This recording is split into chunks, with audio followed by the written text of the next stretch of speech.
Welcome दोस्तों, मैं अमित चौधरी। आज आपको सेंटेंस अरेंजमेंट में ले जा रहा हूँ। इसका पीडीएफ आप कमेंट बॉक्स से डाउनलोड कर लें। पहले भी कुछ वीडियोस में इसके पीडीएफ दिए हुए थे जो आपने डाउनलोड किया होगा। हम सेवेंथ क्वेश्चन आज देख रहे हैं।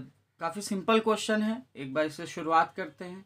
Voluntary measures such as codes of conduct have failed to address these issues and deliver changes. अब यहाँ पर आप गौर कर सकते हैं, दीज इश्यूज आया है। दीज इश्यूज मतलब ऐसे मुद्दे। तो लाइन का ट्रांसलेशन हुआ कि जो वॉलंटरी मेजर्स हैं, यानी जो खुद से स्वेच्छा से अपनाए गए जो तरीके हैं, जैसे कोड ऑफ कंडक्ट यानी व्यवहार करने का क्या नियम होना चाहिए, ये फेल हो गए हैं एड्रेस करने में, यानी निपटाने में इन इश्यूज़ को और कोई भी चेंज डिलीवर करने में। तो यहाँ पे दीज इश्यूज़ के कारण ये स्टेटमेंट पहला नहीं हो सकता है। तो इसलिए हम यहाँ पे फर्स्ट लिखकर इसको काट देंगे, क्योंकि पहला नहीं है। क्योंकि किसी भी लाइन में अगर दिस दैट दीज दोज आ जाता है, डेमोन्स्ट्रेटिव प्रोनाउन आ जाता है या कोई भी प्रोनाउन आता है, तो संभावना होती है कि वो पहला नहीं होगा, इसलिए ए पहला नहीं होगा। बी बोलता है however they can also cause serious problems with their irresponsible behaviour. अपने जो गलत बिहेवियर के कारण वो प्रॉब्लम क्रिएट कर सकते हैं, ये भी पहला नहीं हो सकता है क्योंकि इसमें दे आया है। दे भी एक प्रोनाउन है, तो हम इसको भी काट देते हैं कि पहला नहीं होगा।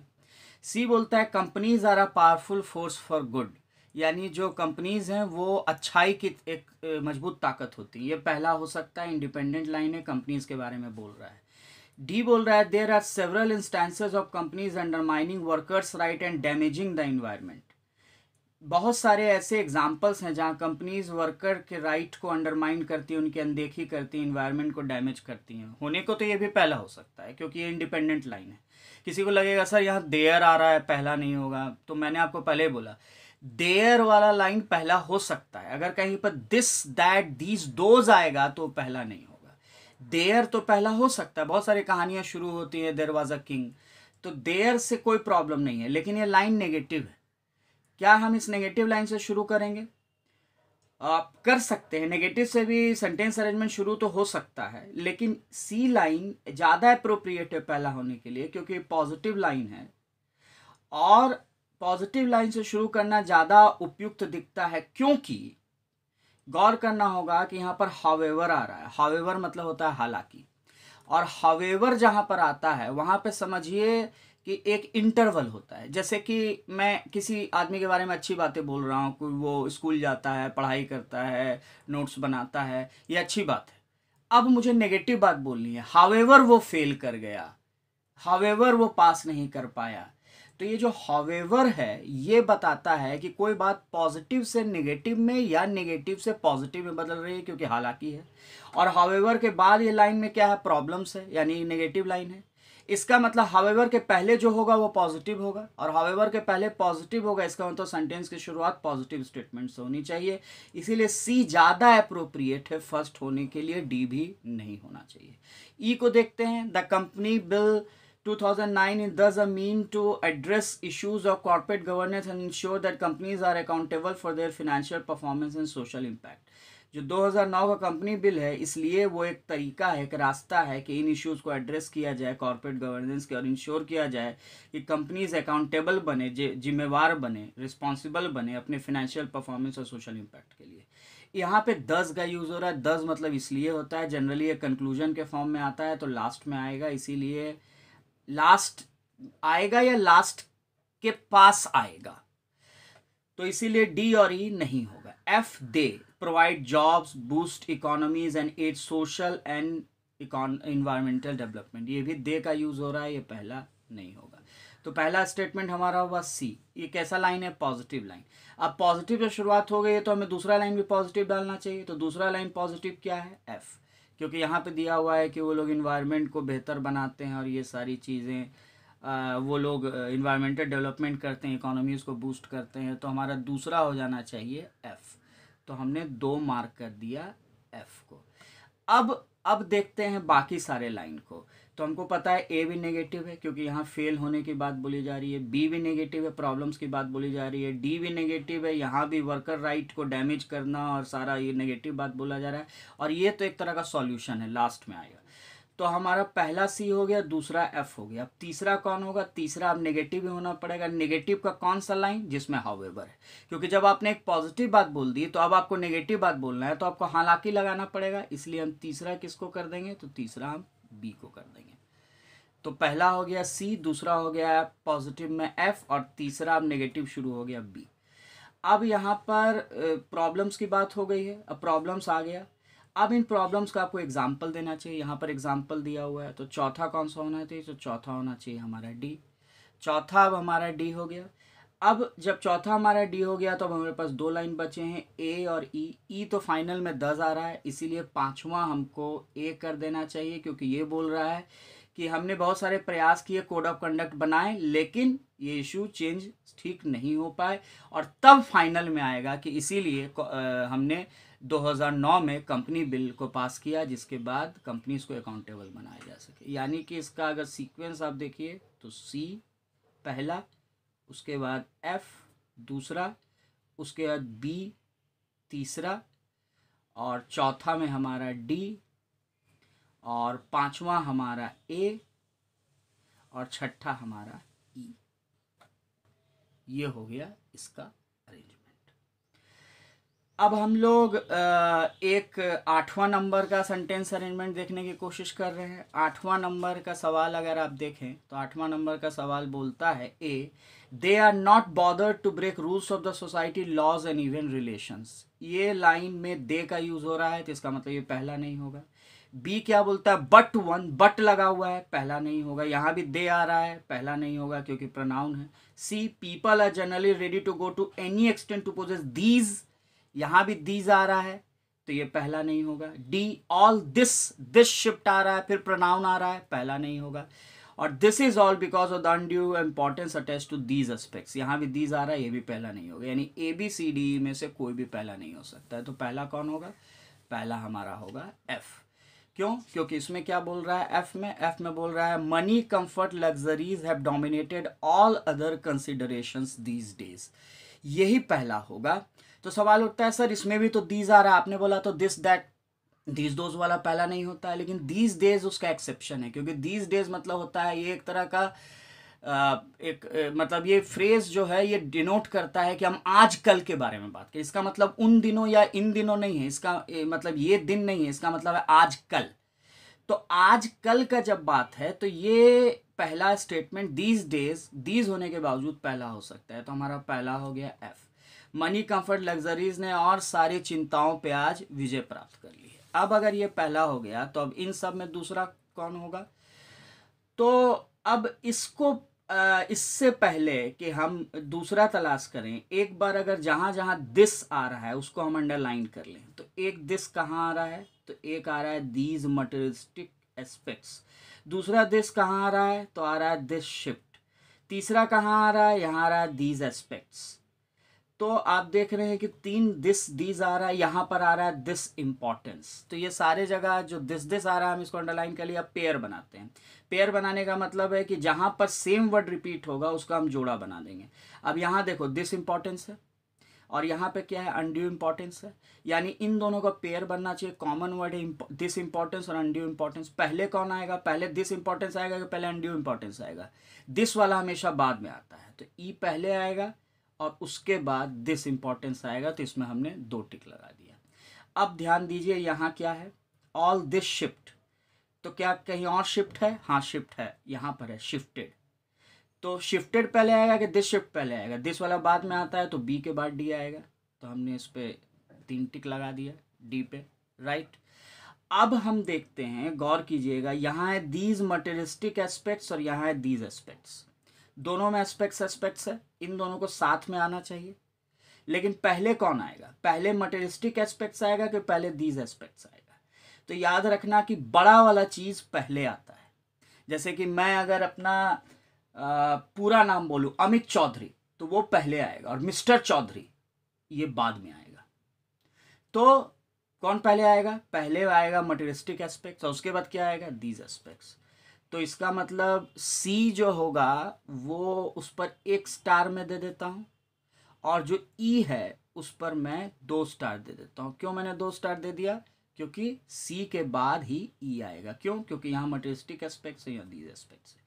अब जरा एक बात बताओ, ये मटेरियलिस्टिक एस्पेक्ट्स यानी दुनियावी चीजें, भौतिक चीजें, ये किसके बारे में बात कर रही हैं? तो ये बात कर रही हैं मनी, कंफर्ट, लग्जरीज के बारे में। तो इसका मतलब कि दूसरा कौन लाइन होना चाहिए जिसमें मटेरियलिस्टिक एस्पेक्ट्स के बारे में बात किया है। तो दूसरा हम किसको कर देंगे, तो दूसरा हम यहाँ पे सी को कर सकते हैं। फिर तीसरा किसको कर देंगे, पेयर बना हुआ है दीज एस्पेक्ट। चौथा किसको कर देंगे, इसमें एक टिक है तो दो टिक किस में है, बी में। अब तीन टिक किस पे है, तो तीन टिक है डी में। तो चार के बाद ये कहाँ आ गया, पाँच। यानी कि हम देख रहे हैं कि 2 3 4 5 ये तो सेट हो गया, लेकिन ये लाइन बच गया है। और इस लाइन में क्या आ रहा है, दे। तो ये दे किसके लिए आ रहा है, कौन है जो सोसाइटी के रूल को तोड़ते हैं, ऑब्वियसली लोग तोड़ते होंगे, तो पीपल के लिए दे आ रहा है। प्रोनाउन को नाउन के अगले लाइन में आना चाहिए, तो सी के तुरंत बाद ए को आना चाहिए।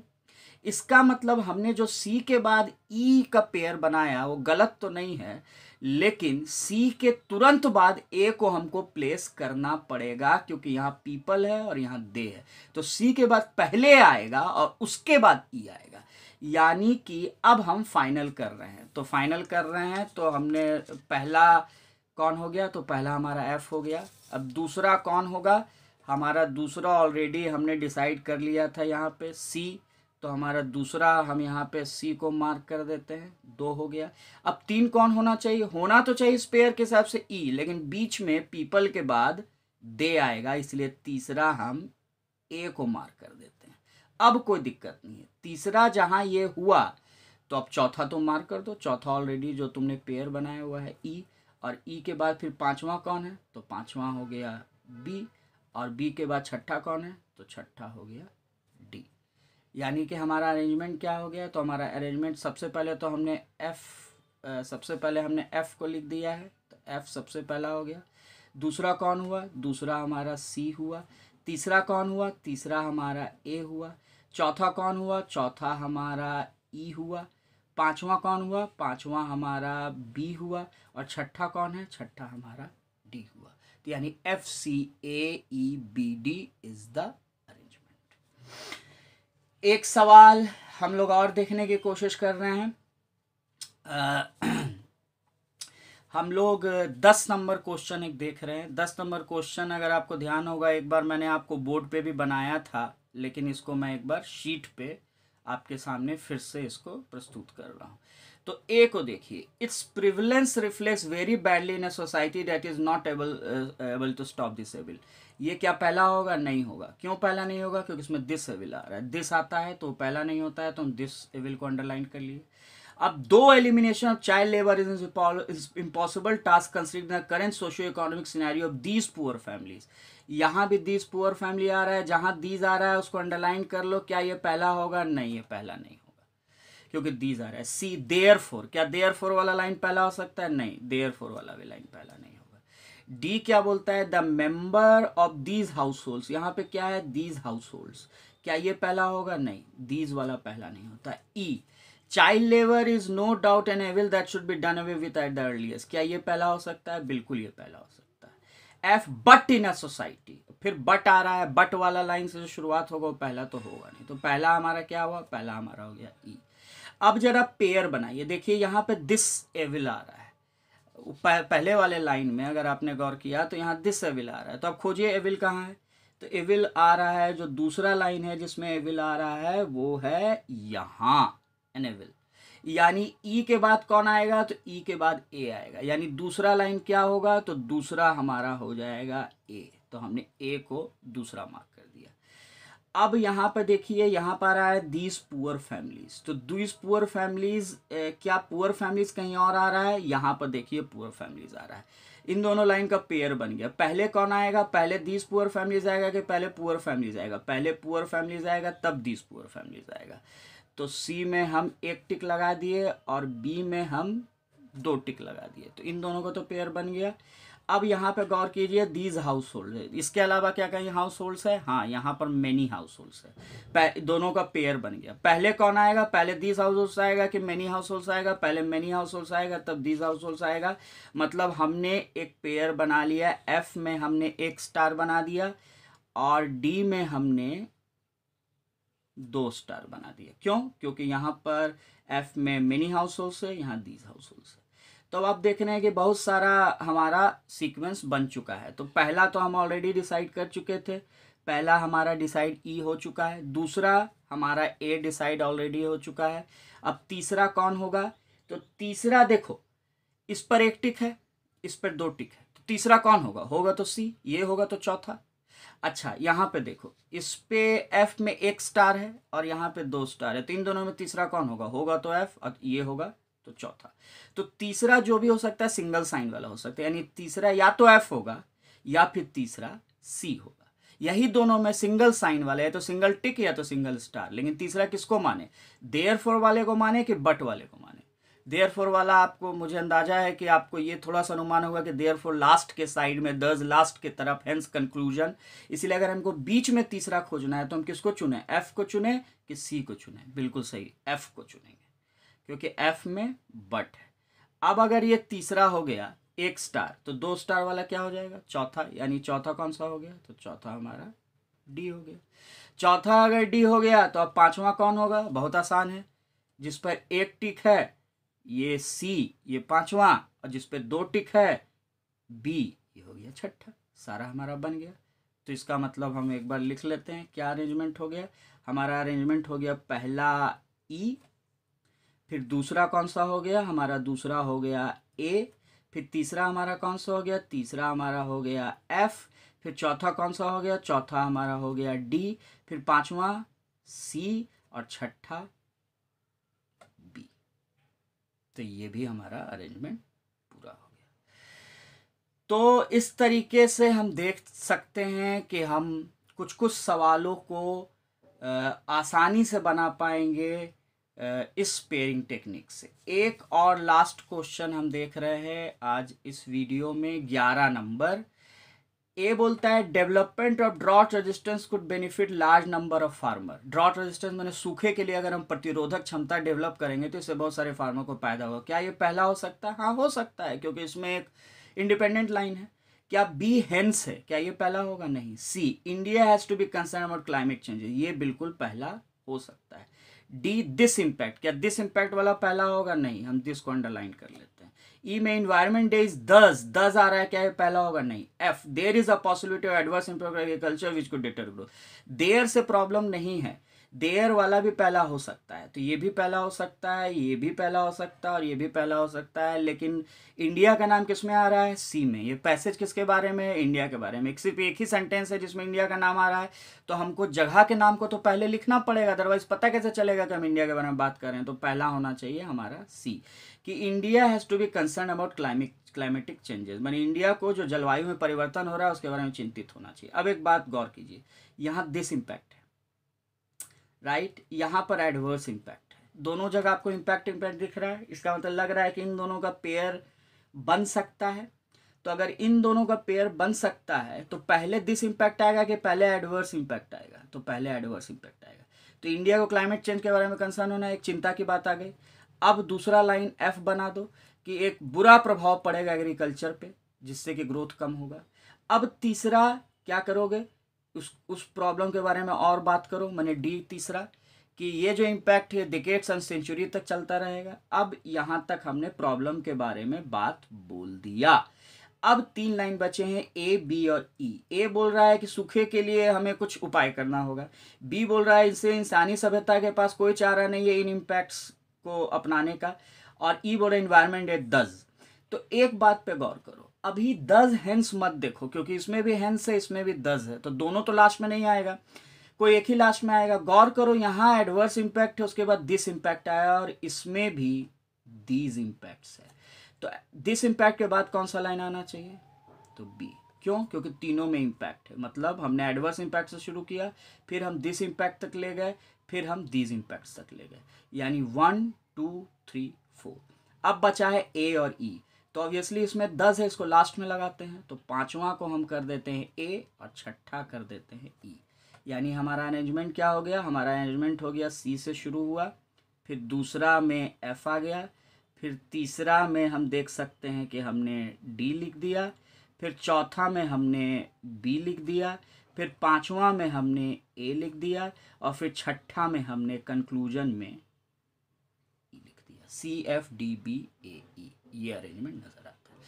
तो इस वीडियो में इतना ही, लेकिन ऑब्वियसली आप बाकी सवाल भी बनाएं, और हमारे जो टेक्स्ट बुक हैं उसमें भी सेंटेंस अरेंजमेंट के सवाल दिए गए हैं, उसको भी बनाएं और क्वेश्चन पूछे। और जितना आप एक्टिव रहेंगे यूट्यूब पे, जितना व्यूज़ हमें मिलेंगे, जितना आप शेयर करेंगे, कमेंट करेंगे, बात करेंगे, हमें ऐसा लगेगा कि हमारी ये कोशिश आपके काम आ रही है।